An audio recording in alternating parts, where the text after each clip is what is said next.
শহীদ রাষ্ট্রপতি জিয়াউর রহমানের আত্মার মাগফিরাত কামনা করছি।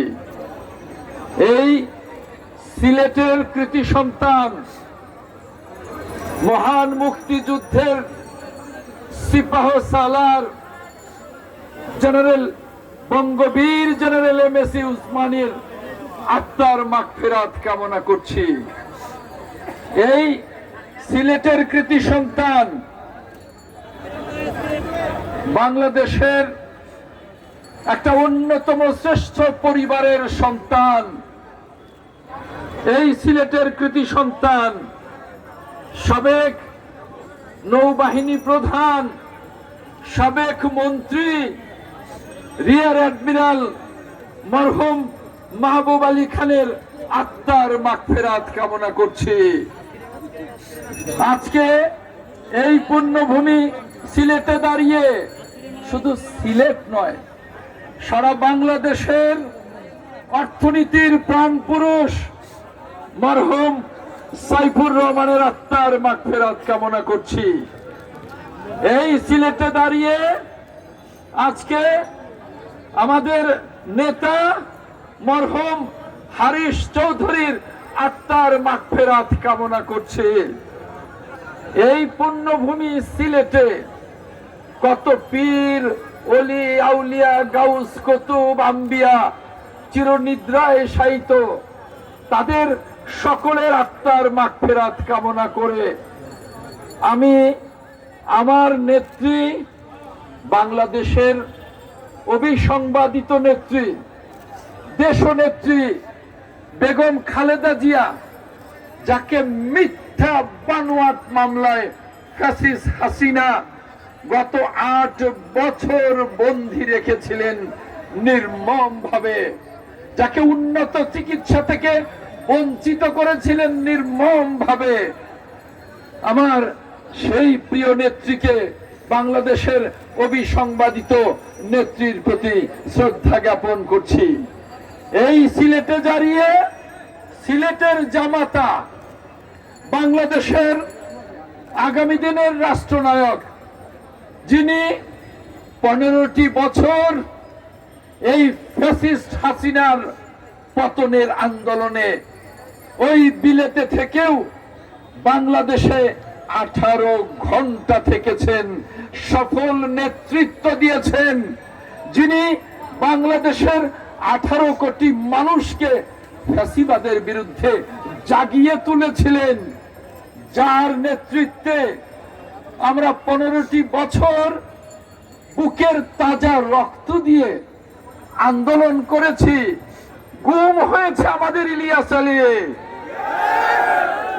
আলী সহ 522 জন গুম হয়ে গেছে, যার নেতৃত্বে আন্দোলন করতে গিয়ে মাথা নত করে নাই 10,000 বিএনপি নেতা কর্মী খুন হয়ে গেছে, যার নেতৃত্বে 10 লক্ষ বিএনপির নেতা কর্মী নিঃস্ব হয়েও রাজপথ ছাড়ে নাই, যার নেতৃত্বে ছাত্র জনতা এবং বিএনপি সহ 63টি রাজনৈতিক দলের যৌথ আন্দোলনে ফ্যাসিবাদের পতন হয়েছে, সেই প্রিয় নেতা দেশনায়ক তারেক রহমানের প্রতি শ্রদ্ধা জানিয়ে আমি আমার সংক্ষিপ্ত বক্তব্য শুরু করছি। প্রিয় সিলেটবাসী, এই যে গণতন্ত্রের জন্য আত্মত্যাগ, এই আত্মত্যাগে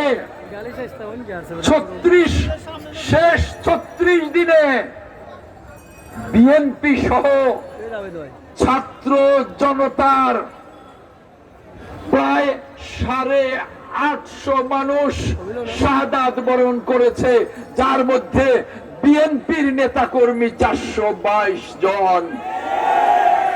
আমি এই পুরো সকল শহীদের আত্মার প্রতি শ্রদ্ধা নিবেদন করছি।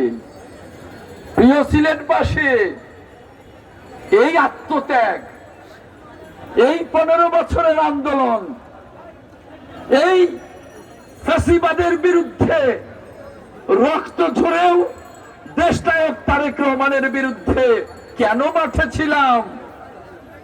একটি গণতান্ত্রিক বাংলাদেশ বিনির্মাণের জন্য, একটি মানবিক বাংলাদেশ বিনির্মাণের জন্য, একটি জনগণের বাংলাদেশ বিশ্বের সামনে সমৃদ্ধভাবে দাঁড় করাবার জন্য দেশনায়ক তারেক রহমানের নেতৃত্বে।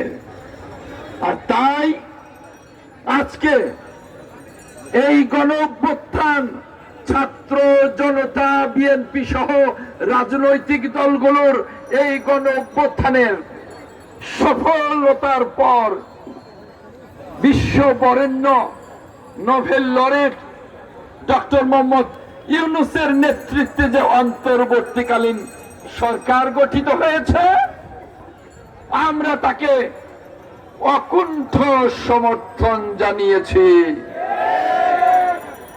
আমরা বলেছি, ডক্টর মোহাম্মদ ইউনূস, আপনি যখন নোবেল বিজয়ী হয়ে বাংলাদেশে এলেন, সেদিন থেকে ফ্যাসিবাদের পতনের দিন পর্যন্ত ওই ফ্যাসিস্ট খুনি হাসিনা পদে পদে আপনাকে অপমান করেছে, ওই এজলাসের পশুর খাঁচায় আপনাকে ঢুকিয়েছে। কিন্তু পাশাপাশি যেদিন ডক্টর মোহাম্মদ ইউনূস নোবেল বিজয়ী হয়ে এলেন, সেদিনই আমাদের প্রাণপ্রিয় নেত্রী দেশনেত্রী বেগম খালেদা জিয়া, আমাদের মহাসচিব মির্জা ফখরুল ইসলাম আলমগীরকে একটি প্রতিনিধি দল সহ ফুল দিয়ে ওই নোবেল লরেটকে আমরা শুভেচ্ছা জানিয়েছি। আর আজ সেই নোবেল লরেট, সেই নোবেল বিজয়ী ডক্টর মোহাম্মদ ইউনূস বাংলাদেশের অন্তর্বর্তী সরকারের কাণ্ডারি হয়েছেন। আমরা তাকে অকুণ্ঠ সমর্থন জানিয়ে যাচ্ছি। এই সরকারের কাছে